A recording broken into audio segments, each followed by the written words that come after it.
अस्सलाम वालेकुम नाज़रीन, सकलैन हमाना आपसे मुखातिब है। नाज़रीन, आज के अपने इस व्लॉग में हम गुफ्तगू करने वाले हैं कि किस तरह से पाकिस्तान तहरीक-ए-इंसाफ़ के रहनुमाओं ने, वो रहनुमा जो अभी भी पाकिस्तान तहरीक-ए-इंसाफ़ के साथ जुड़े हुए हैं, उन्होंने अब एक हल ढूँढ लिया है या कंपनी के लिए या उन प्रेशर ग्रुप्स के लिए जो कोशिश करते हैं, जो उन्हें टॉर्चर करते हैं कि किसी भी तरह से वो पाकिस्तान तहरीक-ए-इंसाफ़ को छोड़ दें। तो अब उनके लिए एक हल ढूँढ लिया गया है। वो हल क्या है, वो भी आपके सामने रखेंगे।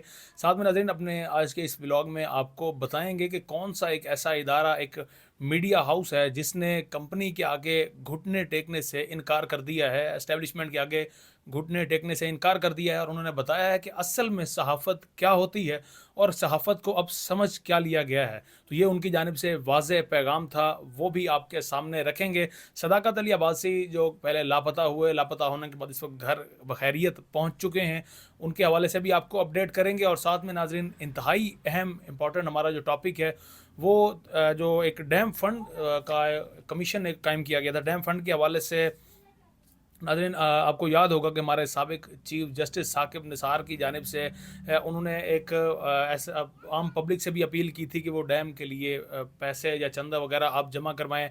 बैरून मुल्क रहने वालों के लिए भी कि उन्होंने अपील की थी कि वो भी जमा करवाएं। तो वो अक्सर ये सवाल उठा करता था कि आखिर में वो डैम फंड के पैसे कहाँ गए, क्या साकिब निसार खुद वो डैम फंड के पैसे लेकर मुल्क से फ़रार हो चुके हैं।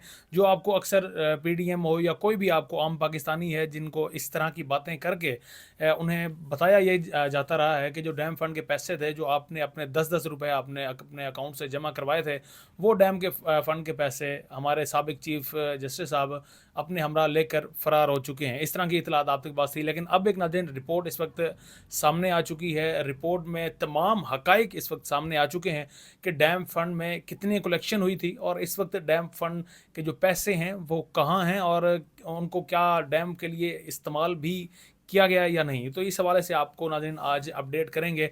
नाज़रीन, अपने व्लॉग का आगाज़ करते हैं। सबसे पहले हम बात करेंगे इस वक्त पाकिस्तान तहरीक इंसाफ़ के रहनुमाओं के हवाले से, जिन्होंने बिला आखिर अब वो काम कर दिया है जिसके लिए जो उन्हें बहुत पहले कर लेना चाहिए था। शायद अगर वो ये काम कर लेते तो इससे उन्हें इस तरह के टॉर्चर से या इस तरह तहरीक इंसाफ के जो छुड़वाने की कोशिशें थी उनसे शायद उनकी बचत हो सकती थी, लेकिन देर आयत दुरुस्त आयत के मुतरादिफ अब उनकी जानिब से वो काम किया जा चुका है। फिर वो नाजरीन, अगर रहनुमाओं की बात करें, अली नवाज़ अवान, हमाद अज़हर, अली अमीन गंडापुर और इस तरह के बड़े बड़े रहनुमा जो पाकिस्तान तहरीक इंसाफ में स्टिल अभी भी जमकर मौजूद हैं, जमकर खड़े हैं, तो उन्होंने अब हल ये निकाला है कि बाकायदा उनकी जानिब से वीडियोज़ रिकॉर्ड करवाई जा रही हैं। बजाय इसके कि वीडियोज़ कहीं और से रिकॉर्ड होती या ज़बरदस्ती उनसे रिकॉर्ड करवाई जाती, वो ख़ुद ही अपनी मर्ज़ी से अपनी वीडियोज़ रिकॉर्ड करवा रहे हैं। और वीडियोज़ में जो मैसेज दे रहे हैं वो यही है कि वो इस वक्त इमरान खान के साथ खड़े हैं।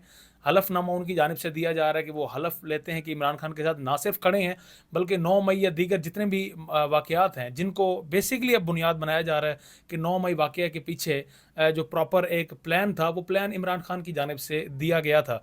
तो वो ये अब ये चीज़ वाज़ेह कर रहे हैं कि इमरान खान ने कभी भी उन्हें इस तरह के तशद्दुद के मामले में नहीं उकसाया, ना ही इमरान खान की या पाकिस्तान तहरीक इंसाफ की ये पॉलिसी रही है। तो इस तरह का नाज़रीन एक हलफनामा इस वक्त तैयार किया गया जिस पर वीडियोज़ बड़े बड़े रहनुमाओं की जानिब से बनाई जा रही हैं, और एंड पर जो उनके हलफनामे में बात होती है वो उसमें यही कहते हैं कि अगर बिलफ़र्ज़ उन्हें उठाया गया किसी भी जानिब से, फिर वो चाहे लापता हों, फिर चाहे वो पुलिस की जानिब से उठाए जाएँ, अगर उनको उठाया गया, उठाने के बाद अगर बाद में कोई उनकी वीडियो इस तरह से रिलीज़ होती है या वो इंटरव्यू देते हैं उस्मान डार की तरह, तो आप इस चीज़ को इसी ज़ुमरे में लीजिएगा कि असल में जो हमारा बयान है वो यही तसव्वुर होगा।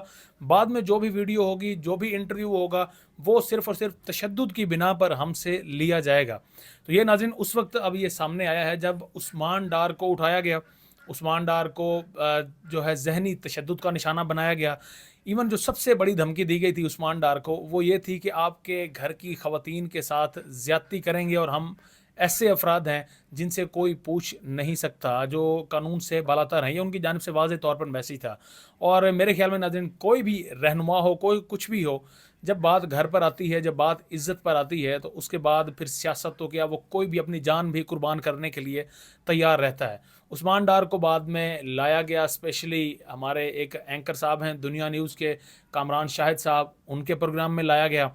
आपको कामरान शाहिद की भी हिस्ट्री आपको थोड़ी सी बताते चलें کہ ان کا شمار ہمیشہ سے پرو اسٹیبلشمنٹ رہا ہے. آپ ان کا کوئی بھی پروگرام اٹھا کر دیکھ لیں, پروگرام میں آپ ان کی گفتگو دیکھ لیں, پروگرام میں آپ دیکھ لیں کہ یہ کیا باتیں کرتے ہوئے اور کس طرح سے اپنی آرمی کو, اپنے اسٹیبلشمنٹ کو ڈیفینڈ کرتے ہوئے نظر آئے ہیں. تو اس سے ایک چیز آپ کو بالکل واضح ہو جائے گی کہ یہ کس طرف لے کر اپنے پروگرام کو, یہ کس طرح کی یہ جو ہے صحافت کرتے ہیں. آپ کو یاد ہوگا شہید ارشد شریف جب شہید ہوئے تو اس کے بعد جو ایک رپورٹ پوسٹ مارٹم کی سامنے آئی تھی, سب سے پہلے وہ پیمز سے لیک ہوئی تھی اور وہ کامران شاہد صاحب نے اپنے پروگرام میں وہ رپورٹ دکھائی تھی.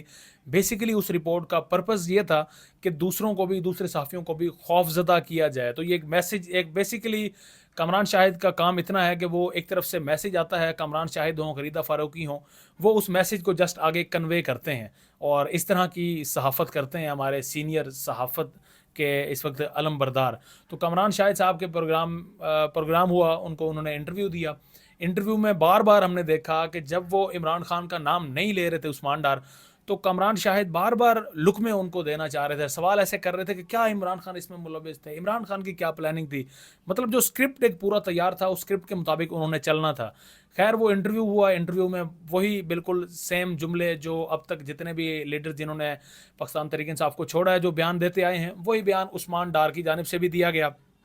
اسی طرح سے انہوں نے بھی پاکستان تحریک انصاف کو چھوڑنے کا اعلان کیا. اب ایک اور بھی پاکستان تحریک انصاف کے یہاں پر جو واریئرز ہیں ان کو یہاں پر داد دینی پڑے گی کہ انہوں نے ایک ایسا کلپ ناظرین اس کے اندر سے نکالا ہے جس میں چونکہ شیشہ تھا, گھر میں موجود تھے, انٹرویو اسٹوڈیو تو تھا نہیں, تو شیشے میں ایک عکس پڑ رہا تھا اور عکس میں ایک شخص بالکل بیک سائڈ پہ, کیمرے کی بیک سائڈ پہ اٹھتا ہوا نظر آتا ہے. یعنی پراپر ایک نگرانی کی جا رہی تھی عثمان ڈار کی کہ اگر اس نے بیان صحیح وہ نہ دیا جو ہم چاہتے ہیں تو اس کے بعد ہونا یہ تھا کہ دوبارہ سے عثمان ڈار کو گرفتار کیا جاتا اور دوبارہ سے لاپتہ کر دیا جاتا, اور پھر شاید جو دھمکیاں دی جا رہی تھی وہ دھمکیوں پر بھی عمل درآمد ہو سکتا تھا, کیونکہ اس سے پہلے بھی دیکھا کہ ان کی والدہ کو, ان کے گھر والوں کو گھر سے نکال دیا گیا تھا.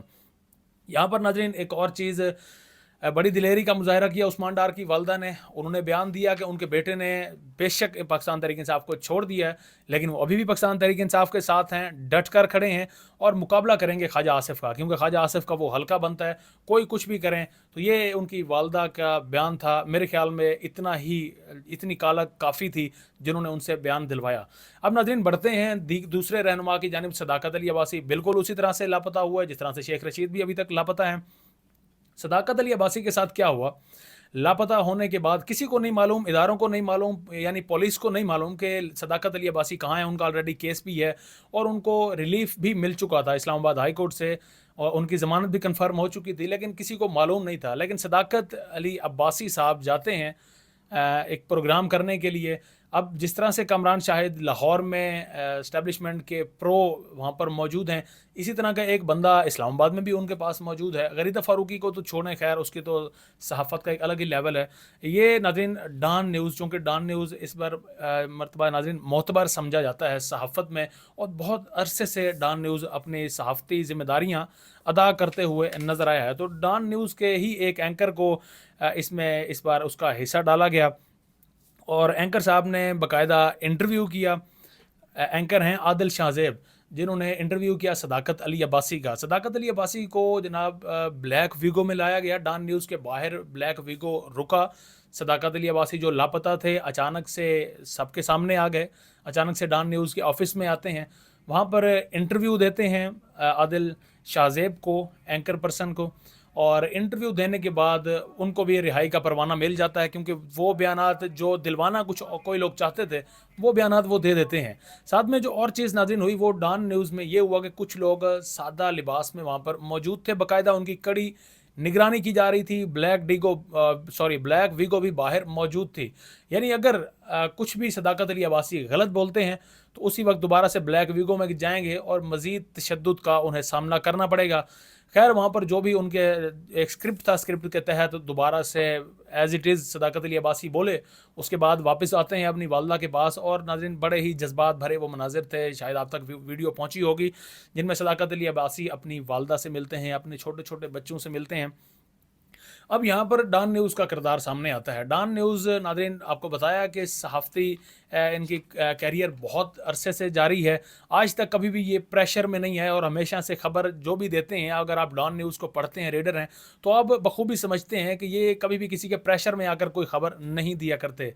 कोई भी हुकूमत हो, उनके खिलाफ कुछ भी ये लिख सकते हैं, कोई भी इदारा हो उसके खिलाफ ये बिल्कुल खुल्लम खुल्ला लिख सकते हैं।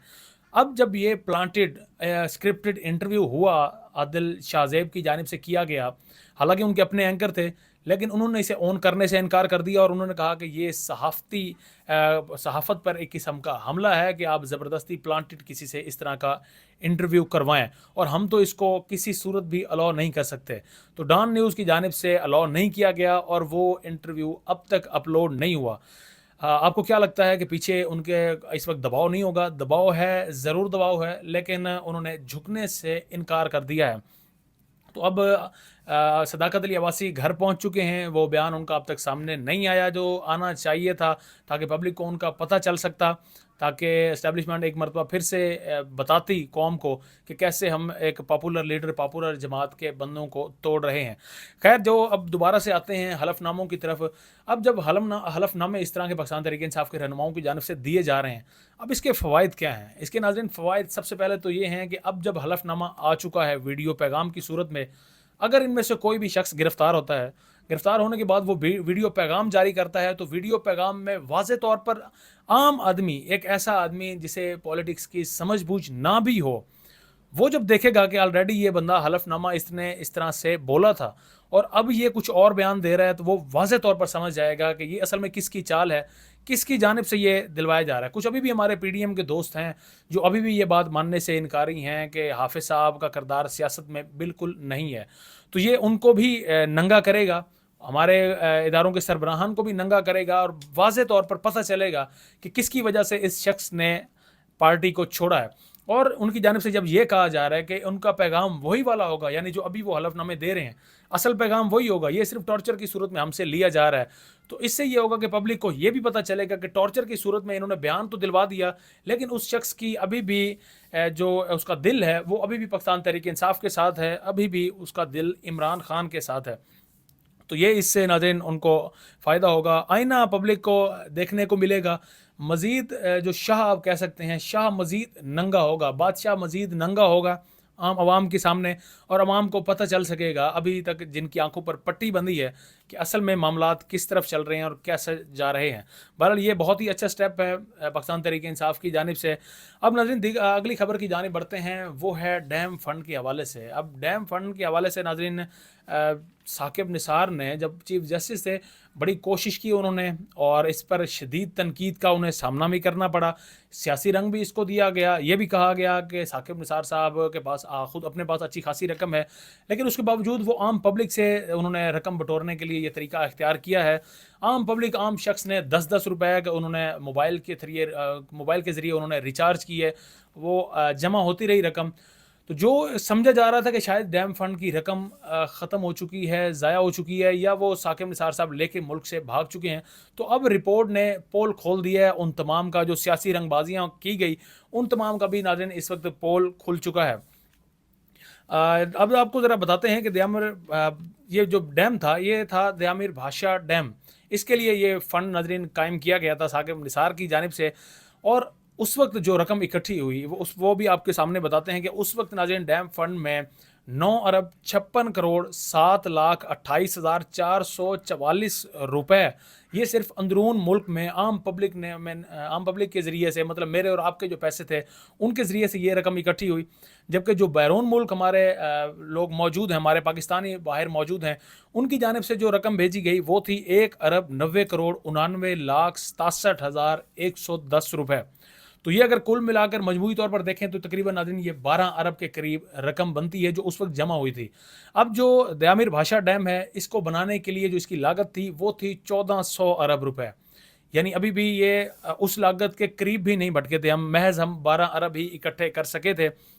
और दूसरा, अगर अभी भी आपको चेक करना है डैम फंड की मजमूई रकम इस वक्त तक कितनी हो चुकी है, आप just supreme court of Pakistan की जो वेबसाइट है आप उस पर जाएं, सुप्रीम कोर्ट की वेबसाइट आप ओपन करें, वहाँ पर डैम फंड के हवाले से बाकायदा आपको मिलेगा ऑप्शन, आप उस ऑप्शन पर क्लिक करें اور اس کے بعد سامنے آپ کے سارے سامنے آ جائے گا کہ کتنی رقم پہلے موجود تھی اور اب اس وقت کتنی رقم موجود ہے. بہرحال ناظرین یہ رقم جو تھی یہ اسٹیٹ بینک آف پاکستان ان کو دی گئی تاکہ وہ اس میں سرمایہ کاری کر سکیں. ابھی بھی یہ رقم انہی کے پاس ہے, وہ اس رقم میں سرمایہ کاری کرتے ہیں. اب اس رقم کی سرمایہ کاری سے اب تک ہمیں کتنا منافع ہو چکا ہے وہ بھی فگرز جو ہے آپ کے سامنے رکھتے ہیں. اسٹیٹ بینک آف پاکستان کی سرمایہ کاری کی وجہ سے ناظرین اب تک جو ہے یہ رقم 12 ارب سے بڑھ کر 18 ارب 64 کروڑ 99 لاکھ 26,264 روپے ہو چکی ہے. 12 ارب سے ڈائریکٹ اس وقت 18 ارب تک رقم بڑھ چکی ہے. یعنی آپ کہہ سکتے ہیں کہ اس رقم پر منافع اس وقت تک 7 ارب 17 کروڑ 92 لاکھ روپے کا ہو چکا ہے, اور یہ ڈائریکٹ ابھی بھی ڈیم فنڈ کے اس میں قائم ہے, موجود ہے ابھی بھی already state bank of Pakistan کے ساتھ. اب جو دیامر بھاشا ڈیم ہے اس پر بھی ناظرین کام ساتھ میں جاری ہے. ابھی بھی اگر آپ کھولیں ویب سائٹ آپ کھولیں یا آپ جسٹ گوگل پر سرچ کریں تو آپ کے سامنے آ جائے گا کہ کتنا کام اس وقت تک مکمل ہو چکا ہے. یعنی یہ رقم بعد میں ساتھ ساتھ وہاں پر بھی یوز ہو رہی ہے دیامر بھاشا ڈیم کے لیے, وہاں پر بھی کام جاری ہے, اور وہ منصوبہ تھا 2028 تک کے لیے. یعنی 2028 تک اس منصوبے کو کمپلیٹ ہونا ہے, اور اس سے ناظرین پاکستان کو کم از کم کہا جا رہا ہے کہ بہت بڑا پروجیکٹ ہے اور پاکستان کو اس سے بہت فائدہ ہونے والا ہے. اب وہ تمام لوگ جو اس کو سیاسی رنگ دے رہے تھے ان کے لیے میرے خیال میں یہ جواب کافی ہے کہ آپ کی رقم ابھی تک محفوظ ہے. جتنے بھی پاکستانی آپ کی رقم جو آپ نے ڈیم فنڈ میں دی تھی نہ صرف محفوظ ہے بلکہ اس میں منافع بھی اب اس وقت تک آ چکا ہے. تقریباً 7 ارب کا منافع حاصل ہو چکا ہے, 18 ارب کے قریب یہ رقم ہو چکی ہے. 1400 ارب ہمیں دیامر بھاشا ڈیم کے لیے چاہیے تھا, اور یہ رقم بعد میں اب وہاں پر بھی دیامر بھاشا ڈیم کے لیے بھی استعمال ہو رہی ہے. دوبارہ سے آپ کو بتائیں کہ اگر آپ اس کو چیک کرنا چاہتے ہیں اپنی رقم کو, آپ سپریم کورٹ آف پاکستان کی ویب سائٹ پر جا کر وہاں پر باقاعدہ سے آپشن موجود ہے ڈیم فنڈ کے حوالے سے, وہاں پر جائیں تو ابھی بھی سپریم کورٹ آف پاکستان کے وہاں پر ویب سائٹ پر یہ رقم آپ کو سامنے نظر آئے گی. یعنی جتنی بھی جو سیاست کھیلنے کی کوشش کی گئی تھی کم از کم ڈیم فنڈ کے حوالے سے وہ تمام اس وقت ناظرین دھبردوس ہو چکی ہے. مزید بھی آپ کو اسی طرح کی خبروں سے اپڈیٹ دیتے رہیں گے. اب تک کے لیے اتنا ہی. اپنے میزبان ثقلین حمانہ کو اجازت دیں. اللہ نگہبان.